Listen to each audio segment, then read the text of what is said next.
the focus of the investigation is on the factors and their effect on the graph of a polynomial.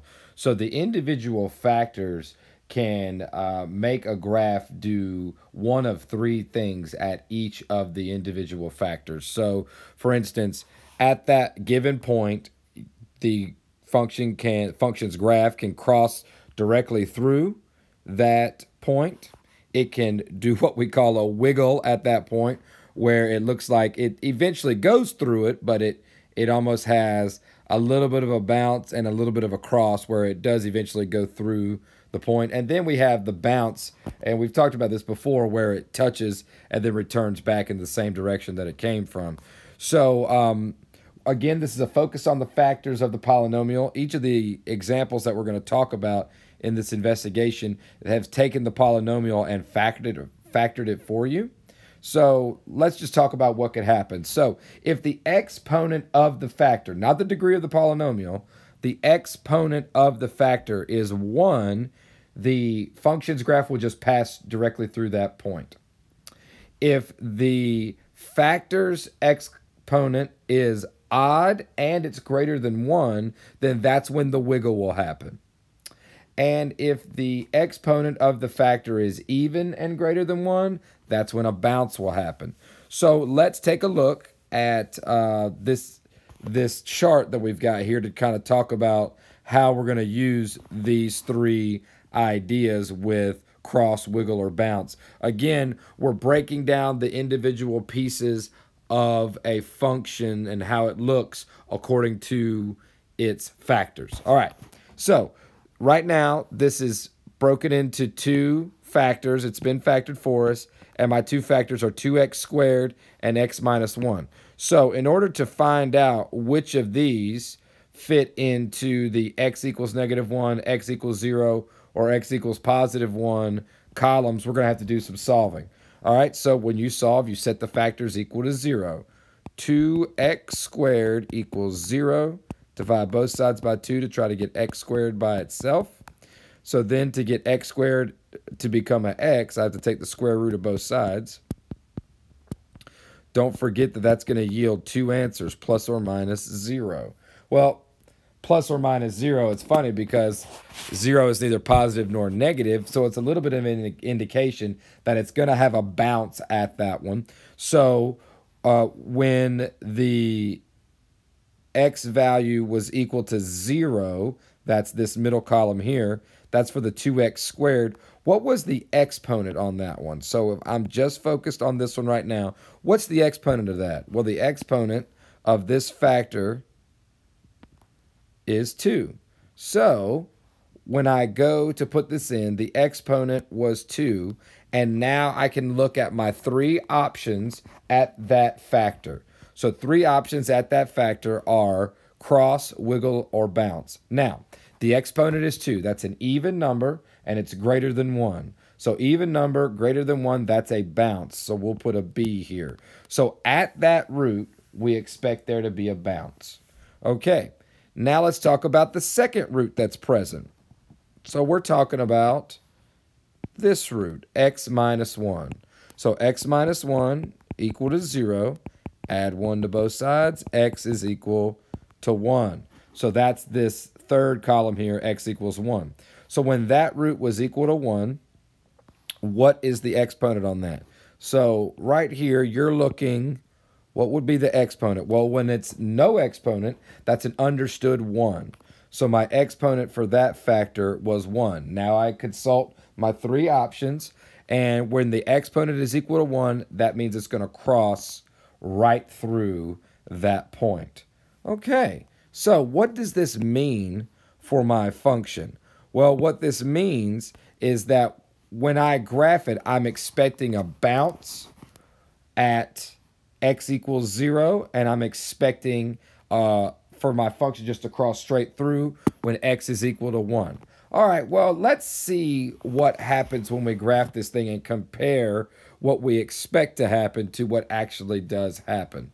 Okay, so I'm going to go to desmos.com, and we're going to take a look at what our graph is. So right now, you see I've got the function put in, 2x squared times x minus 1, and the two the two roots that we've talked about, the two roots that we've talked about are at 0 and at positive 1. And we talked about there being a bounce at 0. And you can see right here, if you're looking at your graph, we go up to 0 and then come straight back down. We don't go through the x-axis at all. That's the bounce that we were expecting to happen. And then at positive 1, we go directly through it. So we cross right through it, and you can see that that passes straight through positive 1. So what happened there was exactly what we thought would happen. So let's take let's make a quick sketch of this graph on our paper.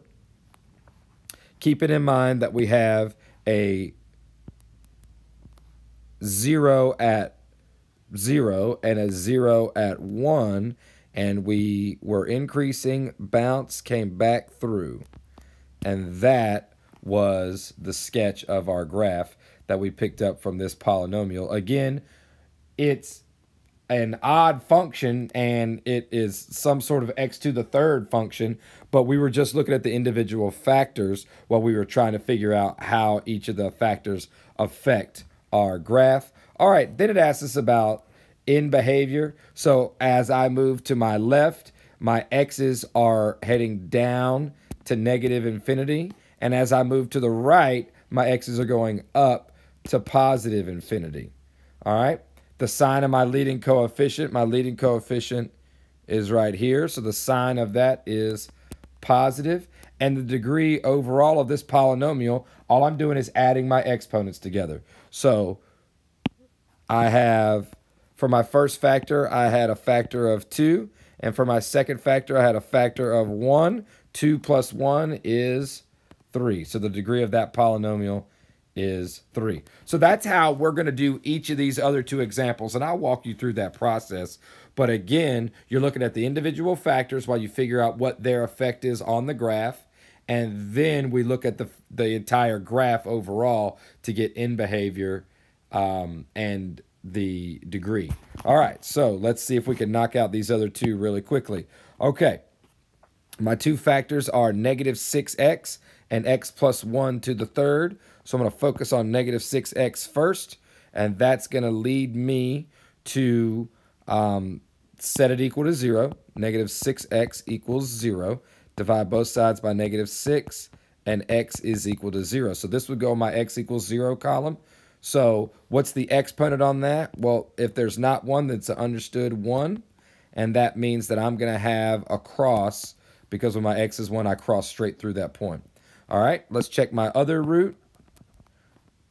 So my second root is right here, x plus 1. Now the x plus 1, set it equal to 0. Subtract 1 from both sides. So x is equal to negative 1. That's going to go in the negative 1 column. All right, and the exponent on it is 3. All right, so I go and I look. All right, that's an odd exponent greater than 1, so that's going to be a wiggle. So I would expect on my graph when x is equal to negative 1 that I would have a wiggle in my graph. All right, let's go to Desmos.com. This is negative 6x times x plus 1 to the third. All right, Desmos. Clear that first one out. Second one, here we go. Negative 6x times x plus 1, close the parentheses, to the third power.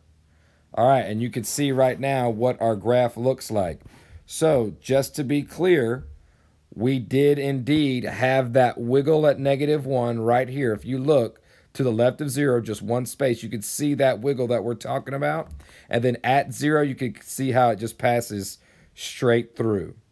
All right, so this is going to be the sketch, or this is the graph that we'll use for our sketch. All right, go back to our paper. Remember that we had zeros at negative 1 and at 0. And as we were coming up, we had the wiggle, and then we came straight back through the 0. So when I look at that, I'm thinking that's an even function, And so the degree of the polynomial, I'm expected to be even. Well, remember again, to figure out the degree of the polynomial, I have to add the exponents together. Well, 3 plus 1, I just used my chart. 3, oh, I erased it. 3 plus 1 equals what my degree was, so that would have been 4. All right, let's check and see. The sign of the leading coefficient. Well, leading coefficient is going to be right there, so that's negative. So I'm expecting a reflection, so that means when it was even, both arms were pointing up. When I reflected, both arms were pointing down, and that's exactly what the graph did. So everything I expected to happen is happening. Now let's look at in behavior, where that's going to be easy because both of them are pointing down. So no matter if I'm on the left side or the right side, both arms are pointing down to negative infinity for my y value. Okay, let's skip all the way to example number 17 because they changed it up on you a little bit. What they're doing here is they're asking you to take the graph, take the characteristics of what the graph is doing at each of the factors, and then write an equation and give us the information about the rest of the function. So we're going to do that right now. Now keep in mind that our factors are going to be equal to the 3 that are here. So x equals -1. So if x equals -1, what I'm going to do with that is I'm going to set it, I'm going to try to solve it and get it equal to 0 so that I can have a factor. All right, so I'll add 1 to both sides, and x plus 1 will be what my factor is for that, because that's what would be make it equal to 0. So one of my factors is x plus 1, and I'm just going to make a little note of that right here, x plus 1, and you can see right above it is going to be the exponent that goes with that factor. All right, let's work on the next one. X equals 0. So if x is equal to 0, subtract 0 from both sides, which seems a little silly, or I could add 0 to both sides. Either way, x minus or plus or whatever works best for you, x minus 0 equals 0. So my factor will be x minus 0, which is essentially just x. So a lot of us, we look at x minus 0 and it seems real confusing, and let's go with the simple form here and just write this as x, because x minus 0 and x are the exact same thing. And you can see right above it is the exponent that's going to go with that for that particular factor. And then finally, our last factor is x equals 1. So x equals 1, subtract 1 from both sides, try to set it equal to 0. X minus 1 is my other factor. So x minus 1 is going to be my other factor, and right above it is the exponent that's going to go with that. So now we're going to write those factors in the equation area. So f of x is equal to, and here's our 3 factors, x plus 1, and then the exponent is here. So to the first power, I could write to the first power, or I can leave it blank. So I'm going to leave it blank and keep it simple. All right, for my next one, I've got x, and then its exponent that goes with this is 2. So that's going to be x squared. And then my final factor, x minus 1, and its exponent is 1. So I'm going to leave it blank. And that right there would be my equation for this polynomial. Now, to figure out what the degree of this is, remember, all I do is to add each of these up. So 1 plus 2 plus 1 is going to be 4. So the degree of this polynomial is 4.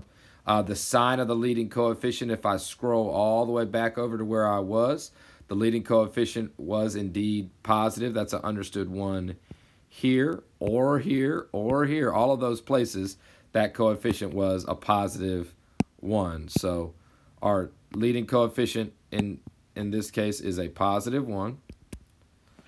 And now in behavior. So our graph is here. So I'm looking at this graph right there. So both arms are pointing up. So in behavior, no matter if I'm looking on the left side or the right side, is going up toward positive infinity. And that right there is how I would do this kind of from the other direction, where they give me the graph and some characteristics and I can write an equation. All right, so now you should be ready to go for your investigation. All the scenarios, make sure you answer your questions that go with this as well. Good luck.